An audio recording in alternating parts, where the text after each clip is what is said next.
Assalamualaikum warahmatullahi wabarakatuh. Alhamdulillahirrabbilalamin wa bihi nasta'in wa ala umuri dunya waddin wassalatu wassalamu ala asyrafil anbiya'i wal mursalin wa ala alihi washabihi ajmain amma ba'du.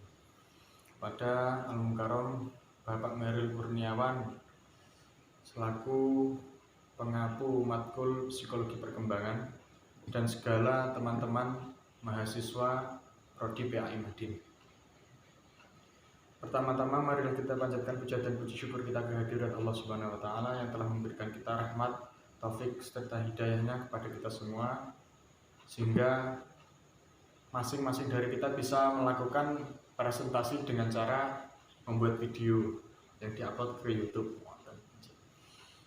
Kedua kalinya salat serta salam semoga tercurah limpahkan kepada junjungan kita Nabi Agung Nabi besar Muhammad SAW yang telah membimbing kita dari zaman jahiliyah menuju zaman Islamnya seperti sekarang ini. Ketiga kalinya duduknya saya di sini akan melakukan presentasi dari mata kuliah psikologi perkembangan yang berjudul konsep diri. Maka dari itu langsung karena saya sendiri langsung saja saya mulai. Bismillahirrahmanirrahim. Perkembangan konsep diri. Konsep diri merupakan salah satu variabel penting yang menentukan dalam proses pendidikan. Pengertian konsep diri didefinisikan secara berbeda-beda oleh para ahli. Tapi secara umum konsep diri adalah gagasan tentang diri sendiri yang mencakup keyakinan, pandangan, dan penilaian seseorang terhadap dirinya sendiri. Konsep diri dapat digambarkan sistem operasi yang menjalankan komputer mental yang mengaruhi kemampuan berpikir seseorang. Ya, ada 6 poin dari saya. Yang pertama, konsep diri dan harga diri. Harga diri adalah evaluasi individu terhadap dirinya sendiri secara positif atau negatif. Poin yang kedua, dimensi konsep diri. Secara umum, sejumlah ahli menyebutkan 3 konsep diri dengan menggunakan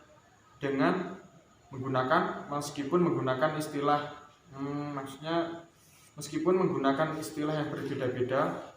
Misalnya Calhoun dan Akosela, mereka menyebutkan dimensi pengetahuan, dimensi pengharapan, dan dimensi penilaian. Dan secara ahli psikologi berbeda-beda dengan menyebutkan dimensinya. Salah satunya yaitu yang pertama, dimensi pengetahuan.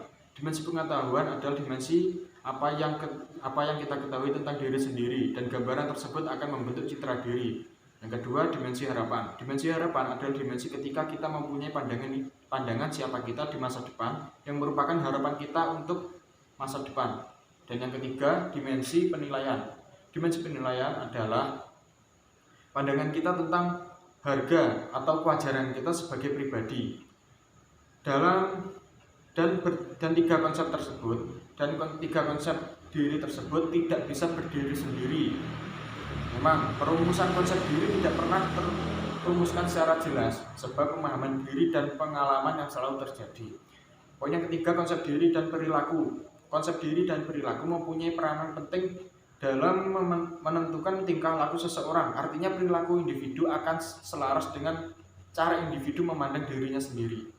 Menurut Velker, ada 3 peranan penting. Yang pertama, memerankan peran dan mempertahankan keselarasan batin. Yang kedua, menentukan individu memberikan penafsiran atas pengalamannya. Dan yang ketiga, berperan sebagai penentu pengharapan individu. Poin yang keempat, konsep diri dan prestasi belajar. Sejumlah ahli psikologi dan pendidikan berkeyakinan bahwa konsep diri dan prestasi belajar mempunyai hubungan. Siswa yang berprestasi tinggi memiliki konsep diri yang berbeda dengan yang rendah. Siswa yang berprestasi rendah akan memandang dirinya negatif dan menganggap keberhasilan yang dicapai bukan karena kemampuan, melainkan kebetulan atau keberuntungan.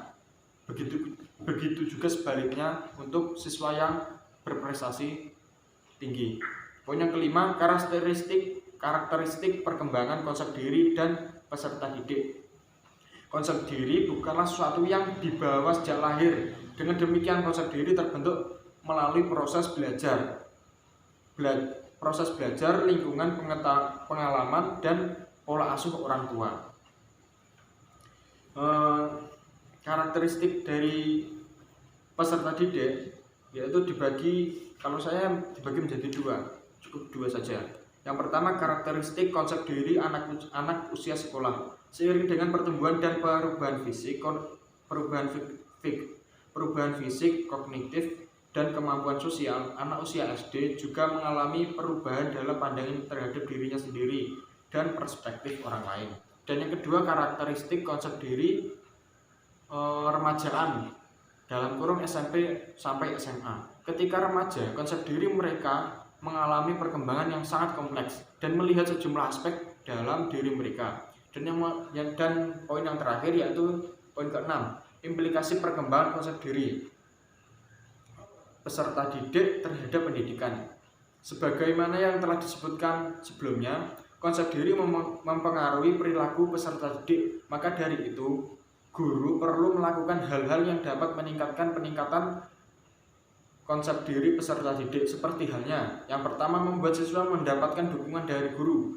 Yang kedua, membuat siswa merasa bertanggung jawab. Yang ketiga, membuat siswa merasa mampu. Yang keempat, mendorong siswa agar bangga dengan dirinya sendiri secara realistis dan lain sebagainya. Ya, cukup sekian dari saya. Kurang lebihnya pasti banyak kurangnya, mohon maaf yang sebesar-besarnya. Wabillahi taufiq wal hidayah.